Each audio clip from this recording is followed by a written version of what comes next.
You are listening to I Am Refocused Radio with your host, Shamaya Reed. This show is designed to inspire you to live your purpose and regain your focus. And now, here's your host, Shamaya Reed. Hey, welcome to I Am Refocused Radio. We are here once again, and today we have a true honor talking to our special guest of today, and that is Darryl Stickel. He is the CEO of Trust Unlimited. You can learn all about this amazing platform on trustunlimited.com, and you can learn all about their different courses, their blog, and their different services that we will kind of dive into for today. But before we do that, want to welcome Darryl to the show and say, hey man, how you doing? I'm doing great. It's great to be hanging out with you, Shamaya. Man, appreciate you taking time, man. So you are just doing great things with your business. You know a lot about, relationship building, trust building, business environment, culture, leadership. So when it comes to your story, man, what inspires you to start this brand? So I grew up in a small town in northern Canada, and it was pretty remote, pretty hostile environment. People had to pull together. And so there was this sense of community and this feeling like if you could help people, you should. And I had some, tumultuous experiences growing up. I learned what it was like to be vulnerable, to need help, to feel helpless and hopeless. And somehow that communicated itself to others. I started going to school in the University of Victoria. And people would just come up to me and sit down next to me and say, I'm really having a hard time. Complete strangers would just open up to me and start talking to me. And I thought, if this is going to keep happening, I should get paid for this. But, more deeply, I wanted to understand what it was that was making people so comfortable being open with me. And so I started down a path towards clinical psychology and then shifted. Life happens and I evolved. I did a master's degree in public administration and then was working in native land claims in British Columbia. And they would ask me these deep philosophical questions like, what is self-government? Or what will BC look like 50 years after claims are settled? The last question they asked me was, how do we convince a group of people that we've shafted for over 100 years they should trust us? And I thought, wow, that's a good question. And it got me thinking about long-term disputes that seem so resilient. And so I went to Duke and wrote my doctoral thesis on building trust in hostile environments. And I wanted to understand how we could make things better, how we could help people get along more effectively. And I left there and joined Mckinsey Company, a big management consulting firm. And they discovered that I had really good client hands. I was good with people. And so they started sending me to the worst places possible. And so I got a chance to apply the stuff that I had learned and that I'd been working on. And then in 2001, I was involved in a car accident and I ended up with post-concussion syndrome. And I just couldn't work 80 to 100 hours a week anymore. And so I started a small company called Trust Unlimited. And I've spent the last 20 years of my life helping people better understand what trust is, how it works, and how to build it. And when you have your coaching services, what is your ideal client and what are some of the prerequisites that they may need to have in place before they get assistance from you? Wow, that's a good question. The topic of trust seems so broad. I've worked with families who are struggling to connect with their kids from that to the Canadian military, trying to figure out how to build trust with the locals in Afghanistan, to senior executives, just trying to help their organizations be more effective and more efficient. Mostly for me, it's someone who's willing to do some work to try to figure out how to build stronger relationships with other folks. And it seems to have really big impact for leaders, because the more senior we become, the less direct control we have over outcomes, the more we depend on other people for all of our goals and aspirations, our objectives. We don't turn a wrench. We don't talk to a customer. Everything we aspire to is achieved through somebody else's work.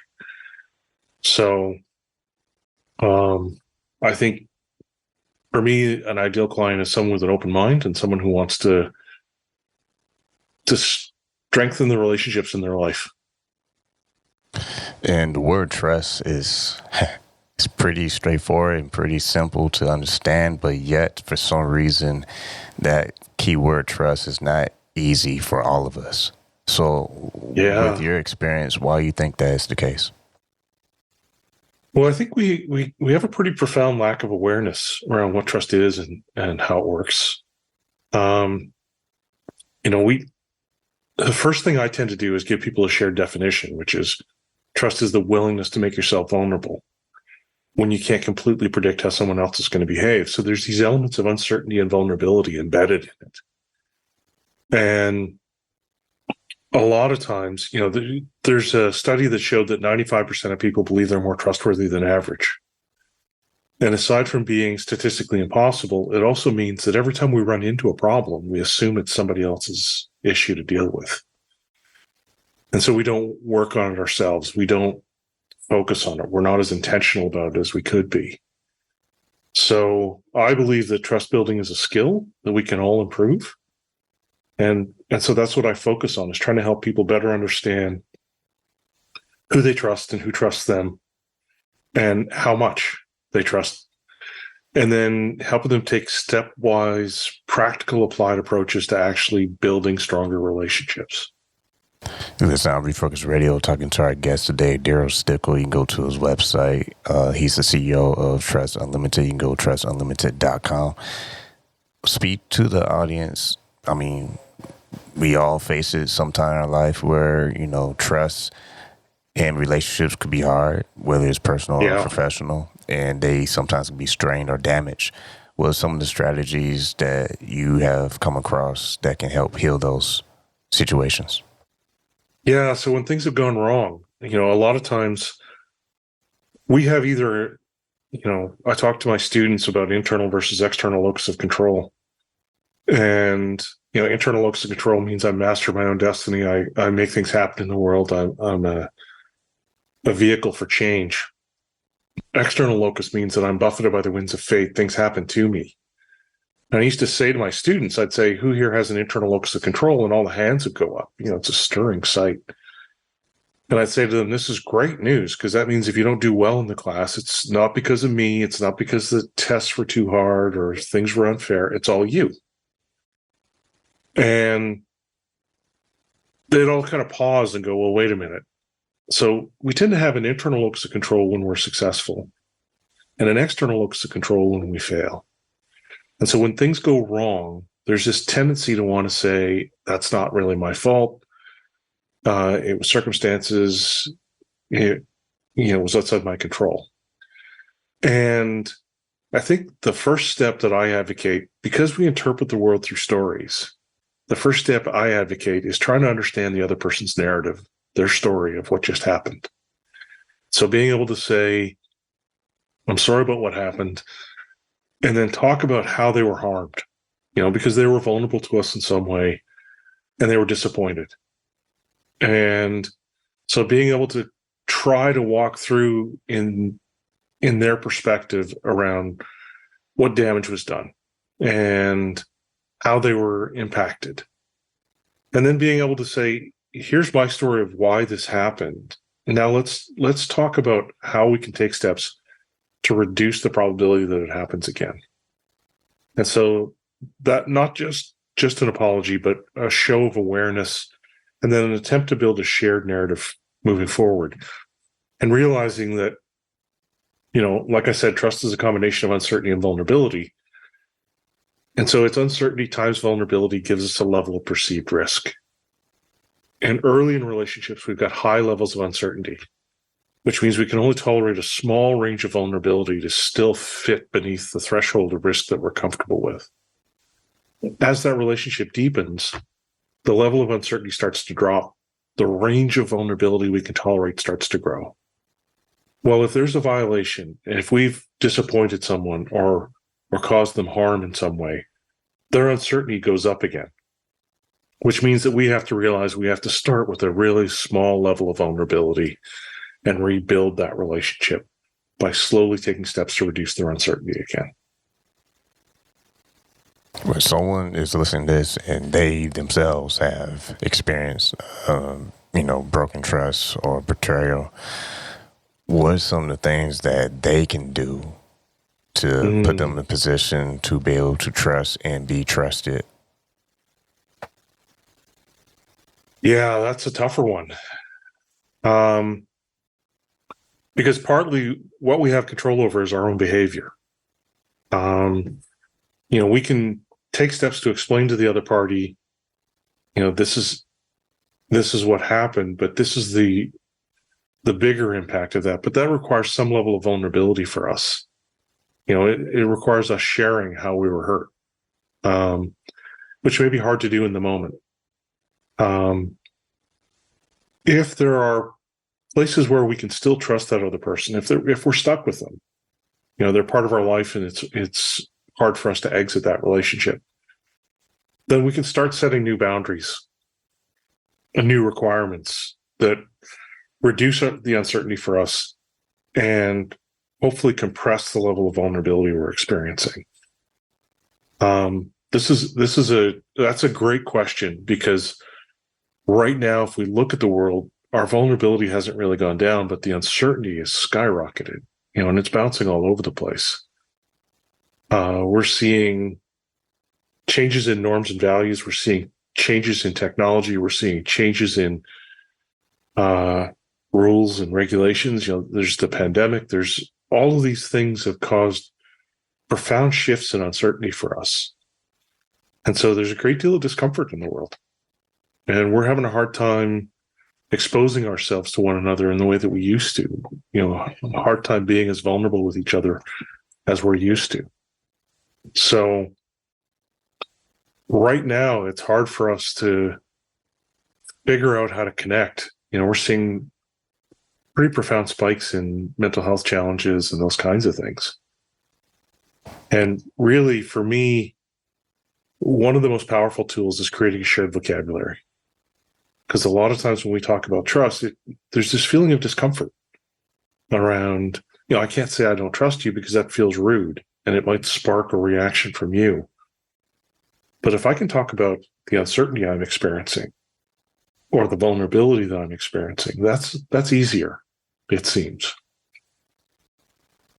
Once again, you're talking to our guest today, Darryl Stickel. You can go to his website, trustunlimited.com.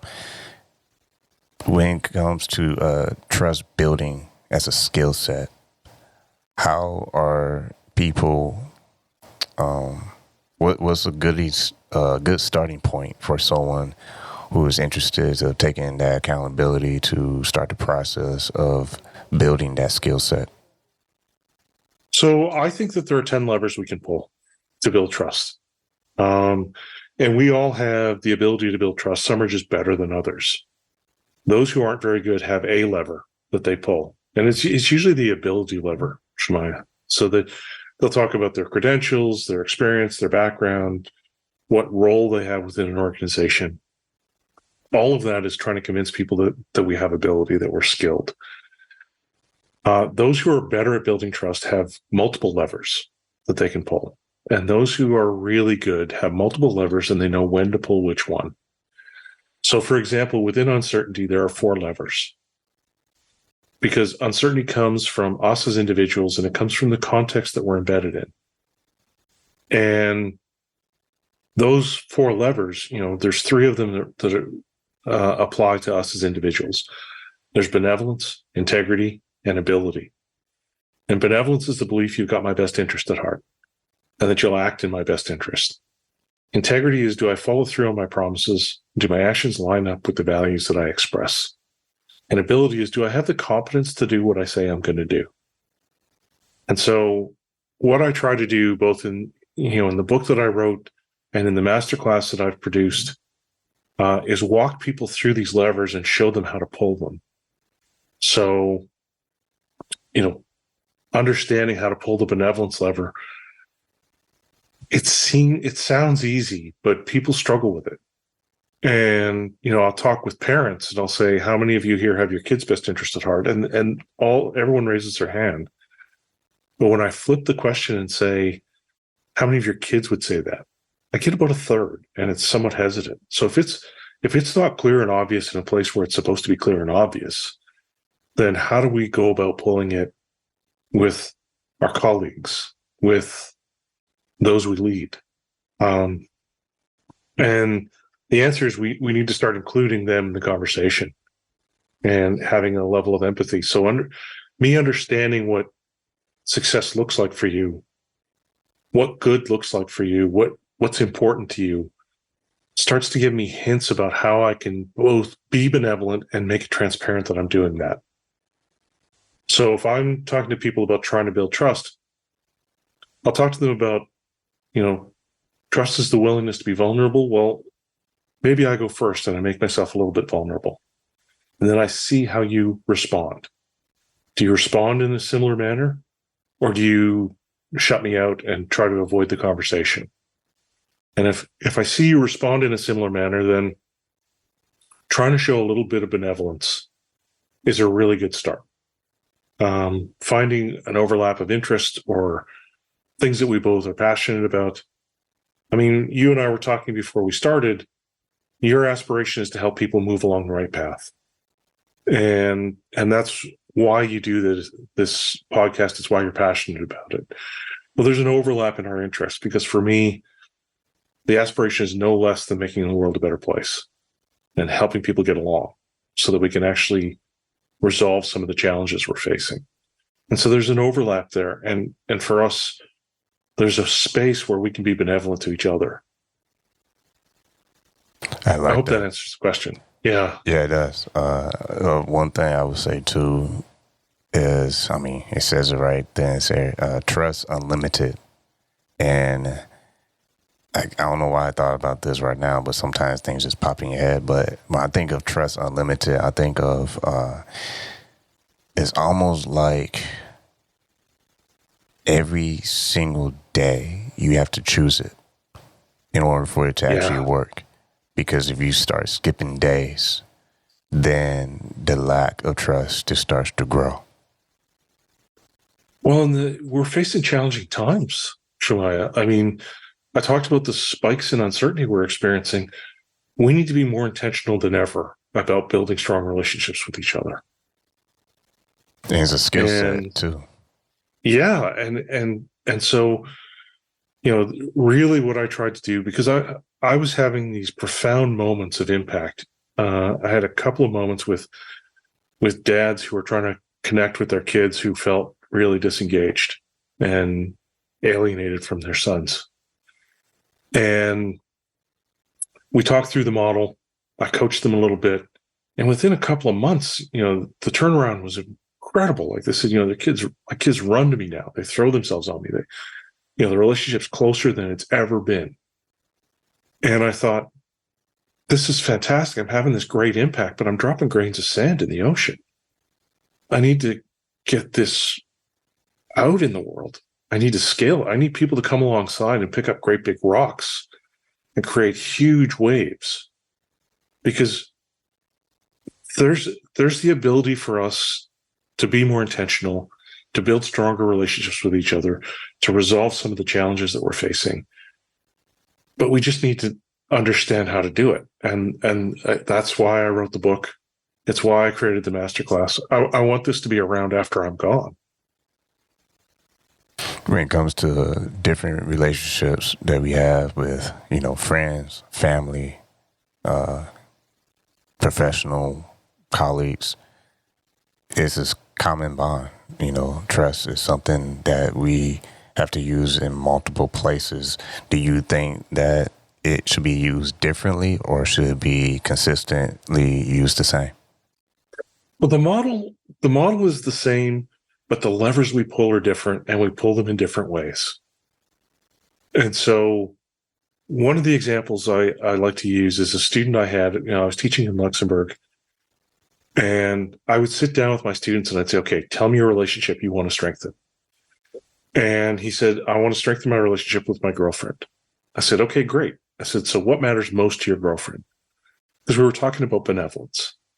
And he said, I think her family. I said, okay, so tonight when you go home, this is what you're going to say.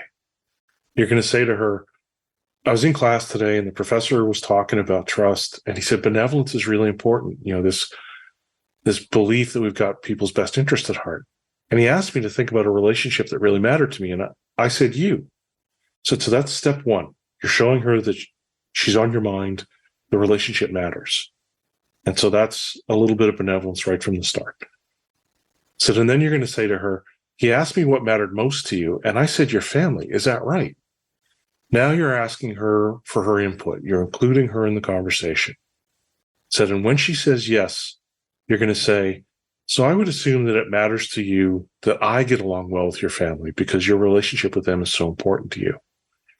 And so what I'm going to do is I'm going to start spending more time with your family. I'm going to start calling them more often, trying to have lunches with them, trying to connect more meaningfully with them because it matters to you. And the next day he came back and he said, wow, did that go well? Apparently I'm allowed to talk to you whenever I want. And so we see that play out in an intimate relationship like that. But we can also see it play out in, for leaders. I worked with a leader who, she's a fantastic leader, but she was fairly new to the role, had a new team, and her organization measured trust levels, and hers was, 13 out of 100. And so we started having conversations. I started coaching her a little bit. And then we went and talked with her team, together. And I said, this is what benevolence is. This is what integrity is. This is what ability is. Now, what could she do to show those things? And here's what the context is. Here's how she's constrained, what the rules and regulations are. How can she more fully explain that to you? It took 2 months. They redid the survey. She went from 13 to 80. And so the model works across these different relationships. It's just sometimes there's different levers we have to pull, and we have slightly different ways of pulling them depending on the intimacy. Once again, been listening on Refocus Radio, talking to our guest today, Darryl Stickel. He is the CEO of the company Trust Unlimited. You can go to his website, trustunlimited.com. Again, you can check out his different courses, and you can check out his blog and services. Once again, what's a great call to action as we wind down for our listeners that they can follow up with you on? So my hope is that everyone who's listening buys a copy of the book, Building Trust, Exceptional Leadership in an Uncertain World, not only buys it, but reads it and starts to apply it. Folks can reach out to me at Darryl@trustunlimited.com, or they can check me out on LinkedIn. Check out the masterclass. It's a concrete, practical, applied approach to helping you build these skills so you can apply them to your relationships. And if you can't afford to do those things, there's free materials on the blog site, on the website. There's articles there that people can read. I'm really trying to make the world a better place. And I want people to be able to take these concepts and apply them. Once again, I want to say thanks to our guest, Darryl Stickel, will be on the show, CEO of Trust Unlimited. Go to the website, trustunlimited.com. Share that website, share this episode with someone that you believe can use this. And, listen to this again. I'm going to be listening myself. I think we all can learn something from this. So I want to say thanks again, Darryl, for your time. Thanks, Shemai.